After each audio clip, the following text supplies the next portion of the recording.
एका महत्त्वाच्या राजकीय बातमीनं अजित पवार मुख्यमंत्री एकनाथ शिंदेंच्या भेटीला रवाना झालेले आहेत। देवगिरीवरून अजित पवार वर्षाकडे निघाले। सत्ता स्थापनेसंदर्भात शिंदेंसोबत अजित पवार चर्चा करणार आहेत। यावेळी एक महत्त्वाची बातमी, प्रफुल्ल पटेल यांनी देखील आपल्याला माहिती एकनाथ शिंदेंची भेट घेतली आणि त्यानंतर आता अजित पवार हे देवगिरीवरून वर्षावर दाखल झालेले आहेत। वर्षावर जाऊन ते मुख्यमंत्री एकनाथ शिंदेंसोबत चर्चा करणार आहेत।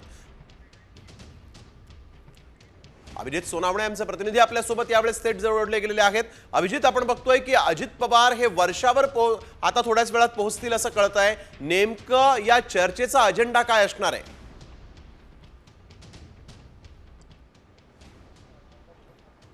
स्नेहिल, आपल्याला माहिती आहे की आता महायुतीची एक हाती सत्ता येते, मात्र जे जागा वाटप आहे, मंत्रिपदांचं जे वाटप आहे, त्या सगळ्या अनुषंगाने आता अजित पवार असतील, देवेंद्र फडणवीस आणि एकनाथ शिंदे या तीनही नेत्यांची वर्षावर बैठक होईल।